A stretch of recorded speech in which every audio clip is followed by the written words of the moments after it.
Haleluya. Ndabaramukije bene data, amahoro ya Kristo Yesu nabane namwe mwese aho muherereye ku isi yose. Muri kumwe na Françoise Habonayo, nsubiye gushimira Imana kubw'ubuntu bukomeye Imana iduhaye kongera kubona tukiriho tugihumeka muri uyu mwaka w'ibihumbi 2023. Yesu nashimwe. Yesu yatugwaniye intambara nyinshi cyane muri uyu mwaka uheze, kandi n'ubu nyene niwe akiri kumwe natwe. Imana nishimwe. Rero ndashimiye Yesu kuko asubiye kubyemera ko tuza kuvuga ibyayo. Haleluya. Imana nishimwe. Nariko ndiyumvira muri iyi minsi iheze mvuga nti Imana, warakoze wadukora ibikomeye muri uyu mwaka urenganye, none muri uyu mwaka naho bizomera bite? Ariko nsanga uko bizomera Imana yarabiteguye neza muri plan y'Imana. Twebwe uko buca uko bwira tugenda dushika muri plan yayo. Imana ishimwe. Reka rero imbere yuko mbandanya, reka dusenge Imana, twishire mu maboko y'Imana. Data mukunzi wacu mwiza, ndagukengurukiye. Habwa icubahiro kuko ni wowe Mana nziza kandi ikomeye. Urakoze kubw'uyu mwanya mwiza Mwami Yesu usubiye kwemera kugira ngo tuganire na bene data, tuganire ku vyawe. Mana urakoze kuko usubiye kuduha kongera kuvuga ivyawe muri uyu mwaka mushasha dutanguye. Uhoraho Mana, mwizigirwa wacu mwiza, tugushimiye ingene wabanye natwe umwaka urenganye. Tugushimiye ingene watubereye umwizigirwa. Kandi Mwami Yesu, n'uyu mwaka uzotubera umwizigirwa. Ubu ntuhindagurika nk'abana b'abantu, kandi urukundo rwawe rwama ari rushasha uko bukeye. Ntuhabwe icubahiro. None rero Yesu, uyu mwanya ngomba kuganira n'abana bawe, ngwino umfashe undongore mu izina ryawe ryera Yesu. Amen.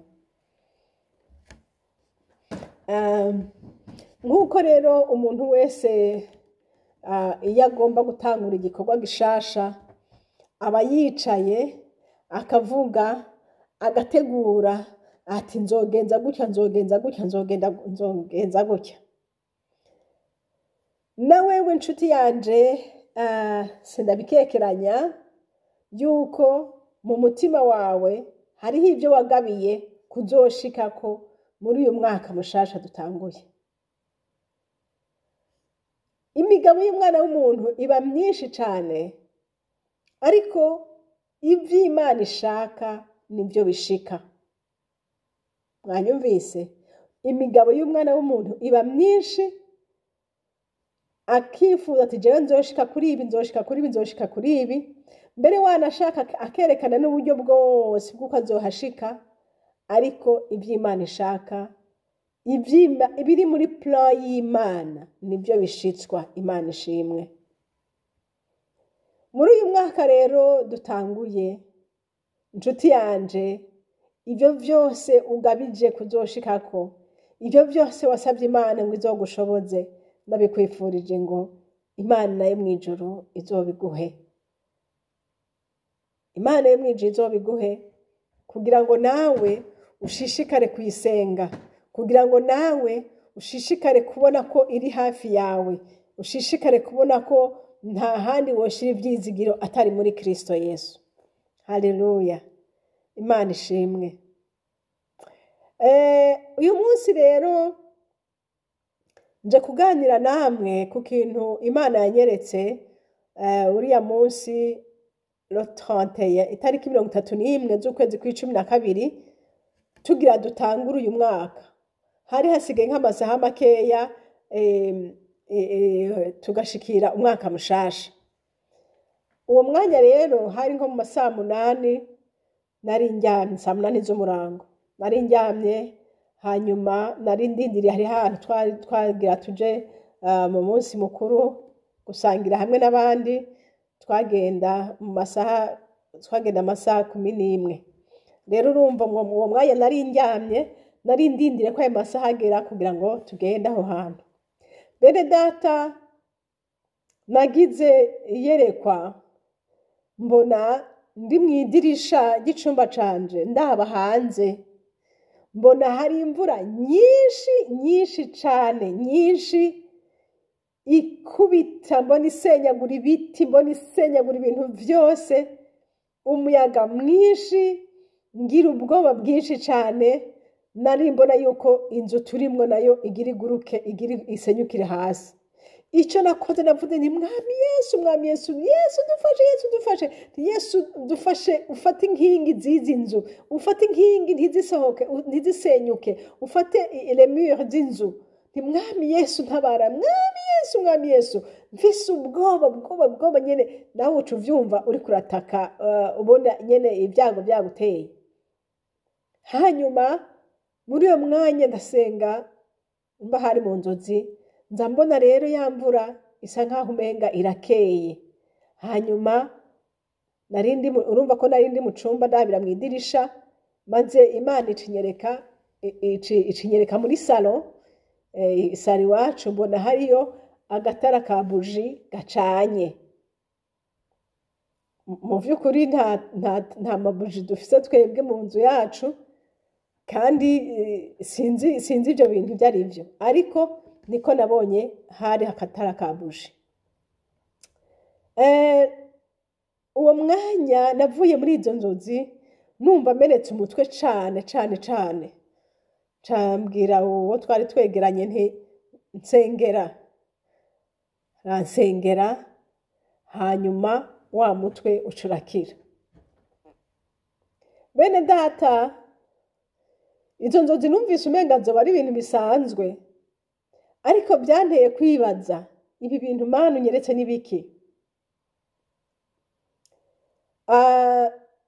Nca mbona yuko bishoboka ko dushobora gushika mu bintu bikomeye cane, bikomeye, biteye ubwoba, bizotera ubwoba cane abantu, umuntu wese agatabaza Imana yiwe.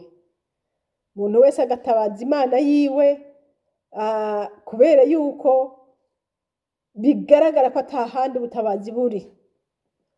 Ndashima rero Imana Data yanyeretse ko iyo mvura yahise, kandi nkabona hariho itara mu nzu yacu rigicanye. Imana ishimwe.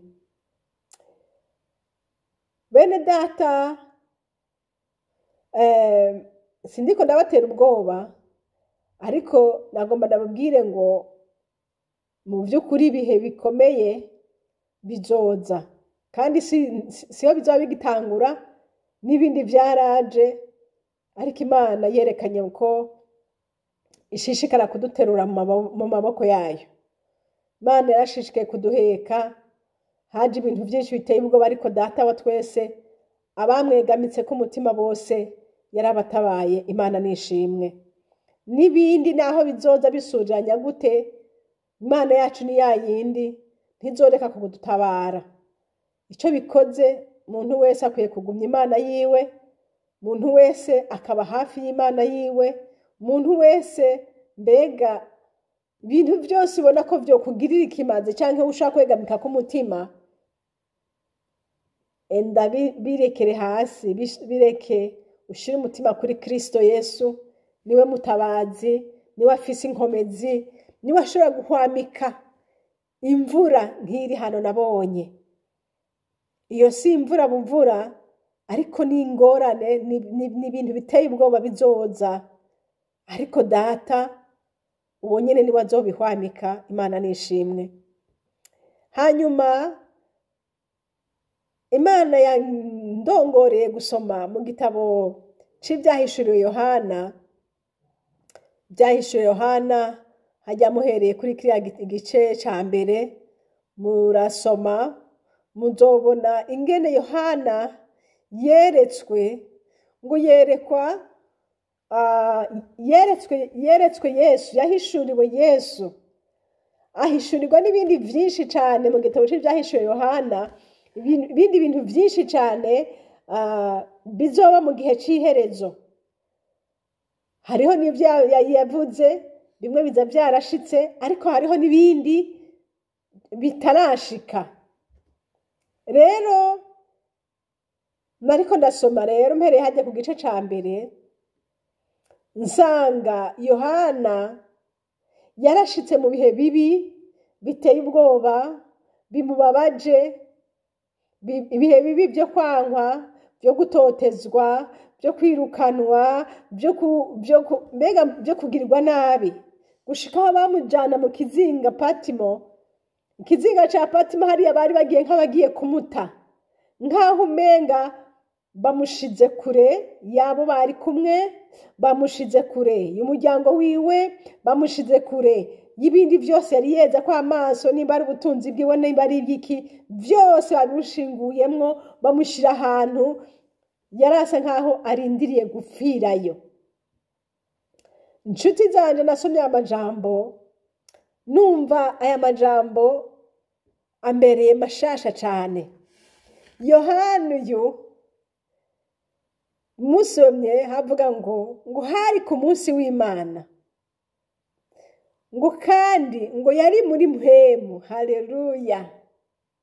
Ngo aca yumva ikintu kimeze nk'ijwi ry'amazi menshi rivugira inyuma yiwe, ngo rica rimubwira ngo ibyo ubona uvyandike. Haleluya! Imana ishimwe. Ngo ahindukiye, ngo aca abona ngo ibiterekwa kw'amatara indwi, ngo abona ngo n'ikintu gisa n'umwana w'umuntu ngo ahagaze hagati, ngo kandi ngo abona ngo afise ngo inyenyeri indwi mu maboko yiwe. Urumva ko Yohana we yavuze ati ibyo ubona uvyandike. Imana ishimwe. Dushishikaye gusoma, turabona ingene yamusobanuriye ati ivyo biterekwa kw'amatara indwi ubonye n'amashengero ndwi yo muri Aziya. Ati ivyo navyo izo nyenyeri ubonye, ati n'abamarayika b'izo shengero, bari mashengero. Imana ishimwe. Haleluya! Uje yagendera hagati yabo nayo yavyo ninde? Ni Kristo Yesu. Musomye hariya muri hajya yandikira ishengero ryo muri Efeso, yarasiguye ati ugendera hagati y'ibiterekwa kw'amatara indwi, akaba afise inyenyeri indwi mu kuboko kwiwe, aravuga ibi. Inshuti zanje, naranezerewe n'iryo jambo, ingene Yesu yavuze ati ngendera hagati y'ibiterekwa kw'amatara, mfise inyenyeri indwi mu maboko. Muri indi jambo umwami wacu Yesu Kristo agendera hagati y'abantu biwe, agendera mu gikorwa ciwe. Umwami Imana ntazotureka, umwami Imana agendana natwe, kandi ngo niwe afise muntu ukaba marayika bajejwe y'amashengero. Data nashimwe. Nasiye kumva nti Imana nushimwe, kuko ibikorwa vy'Imana uko bimeze kose Data bihagazemwo. Niba ari ibikorwa vy'Imana koko, Data ari hagati yavyo. Haleluya! Nshashima Imana, ndavuga nti Yesu nushimwe, nuhabwa icubahiro. Ntaco ndandura umutima, nta gikwiye kukurandura umutima. Niba ari byari bikwiye kurandura umutima Yohana, byari byo byamuranduye umutima. Ariko turabona ngo mu gihe abandi bibaza yuko umutima wanyu ugiye kuranduka, urupfu rwanyu rwegereje, aho nyene aho niho umuntu w'Imana aca yifatanya n'Imana. Haleluya! Uwamaze kumenya Imana aca arushizaho kwegera Imana, aba ari wo mwanya agomba yexperimente kubana n'Imana neza. Ico bisobanura Yohana rero muri uyo mwanya nawe yabonye umwanya mwiza wo gusenga. Nakare ahora asenga, ariko ubwo yabonye umwanya mwiza wo kwegera Imana no kuvugana n'Imana mu buryo budasanzwe. Noneho Bibiliya imushingira intahe ngo aca yuzura mpwemu yera, ngo aba muri mpwemu. Amaze kuba muri mpwemu rero niho yaciye abona vya bindi umuntu atari muri mpwemu atobona. Imana ishimwe. Yesu yaduhaye aya maso yo kubona. Iyo turi mu mubiri turabona, tukabona amashugwe, tukabona mikro, tukabona n'ibindi tukabibona. Ariko iyo turi muri mpwemu, ya maso y'impwemu aca abona ibindi bintu bitobonwa n'umuntu ariko arakanura gutya. Yesu nahabwa icubahiro. Ndabifurije ko muri mpwemu yera muri uyu mwaka w'ibihumbi 2023. Ndabifurije kuzura ubu bushobozi bw'Imana. Ndabifurije kurenganya ivy'amaso yanyu y'umubiri aho yahora abona. Ibi nibyo nanje nifuza nti Mana, muri uyu mwaka ndakwinginze umpe kubona mu buryo bw'impwemu. Haleluya. Imana iduhe kubona mu buryo bw'impwemu kugira ngo turushirizeho gusobanukirwa byinshi bituraba, biraba ubwoko bw'Imana, biraba isi ya none. Haleluya. Yohana rero ngo muri ico gihe bari barindire kwapfa, ijuru niho ryamusanze, ijuru riramutemberera, Imana iraza ivugana nawe, Imana iramwihishurira. Kandi uko Yesu yamwihishuriye niko yaciye amubwira ati genda ubwire ishengero rinaka, mugenda ubwire ririya, muze musome neza muri ajya amashengero yose. Uko yivuze ku Efeso siko yivuze mu Bisimuruna, siko yivuze mu Sarudi, siko yivuze mu Filadelfiya. Oya, hose yagiye arisobanura gace gace. Hamwe yaravuga ati uwitwa Amina aravuga ibi, ahandi aravuga ati uwera uw'ukuri aravuga ibi, ahandi arababwira ati wa wundi afise inkota ikarishe mu kuboko aravuga ibi. Haleluya. Yesu nashimwe. Niwaja mu bihe bigukomereye ubona yuko bikeneye ingufu z'abana b'abantu, ntugire ubwoba, Data wa twese afise inkota ikarishe yo kukugwanira. Imana ishimwe. Niwashika ahantu ubona kumenga birakugoye, hariho ibintu biriko birakorerwa kwa cini utazi, ntugire ubwoba, Data wa twese abona n'ibinyegejwe. Haleluya. Uko bimera kose iyi Mana yacu ni nini cyane kandi ifise ububasha bwose. Nagomba nkubwire ngo ibyo uzohura nabyo byose muri uyu mwaka ureme. Iyi Mana twizeye ni Imana ikomeye. Nagomba gusa ngo uhagarare muri uku kwizera Imana, uhagarare muri uku kurindira Yesu, uhagarare muri uku gusobanukirwa umwami Imana. Ibyo uko bimeze kose, Data wa twese ari mu ruhande wacu, twotinya nde? Niki cyo dutera ubwoba? Ntidukwiye kugira ikidutera ubwoba na kimwe, ahubwo dukwiye kwamba twishirimira Kristo Yesu uko buca uko bwije. Imana rero ibahezagire, Imana ibahumugisha. Kwari kubifuriza uyu mwaka mwiza no kubumvisha ngo mu bikomeye tuzohura nabyo muri uyu mwaka ntidutinye. Ijya Mana yabanye na Yohana ikamwereka ibikomeye turiko turasoma uyu munsi, yabimwerekeye mu gihe abandi basa nkaho umenga baramutaye, ariko naho yari okaziyo y'Imana nziza yo kugira ngo Imana imukoreshe mu buryo utigeze kumukoresha. Nawe rero ndakubwira ngo Kristo Yesu ari mu ruhande rwawe, ntaco uzotinya, ntukwiye gutinya. Imana iri mu ruhande rwawe, izokwama igucira icanzo mu mvura ikomeye, mu bihe biteye ubwoba. Ntutinye, Kristo Yesu azokwama itara ryiwe ryaka mu nzu yawe, itara ryiwe rizokwama ryaka mu bugingo bwawe, itara ryiwe rizokwama rikurasiye. Imana ishimwe, Imana ihabwa icubahiro. Yesu rero arakoze kubw'uyu mwanya ampaye kugira ngo tuganire namwe. Ndabifuriza umwaka mwiza kandi ndababwira ngo mukomere. Muri Yesu hari ibyiza byinshi, mukomere. Yesu mwaramubonye mu buryo bumwe kandi n'ubu yitegure kuzobiyereka mu bundi buryo bukomeye muri uyu mwaka twinjiyemwo. Imana ibaha umugisha. Mwari kumwe rero na Françoise Habonayo. Nomero zanje za telefone ni +46 768 00 65 46. Kandi Imana Data ibahezagire. Iyi shene rero turiko tuvugira ko ni shene Habonayo, wanditse muri majuscule Habonayo. Ucubona n'ibindi byose twagiye turasangiza bene data bandi mu bihe byarenganye. Rero umwami Imana abahezagire mwese. Amen. Data urakoze kubw'uyu mwanya uduhaye, kandi urakoze ku majambo meza utuganirije. Mwami Yesu, ko wiyeretse Yohana mu kizinga Patimo, ukamwiyereka uwo uriwe.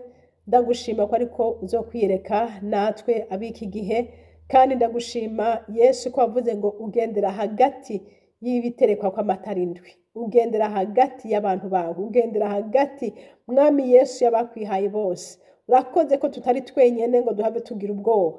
Urakoze mwami Yesu ko umuntu naho aba ari mwirinde udashobora kumuheba, ariko muri vyose Kristo Yesu wiyerekana kuri umwami wacu kandi kuri umwami ashoboye.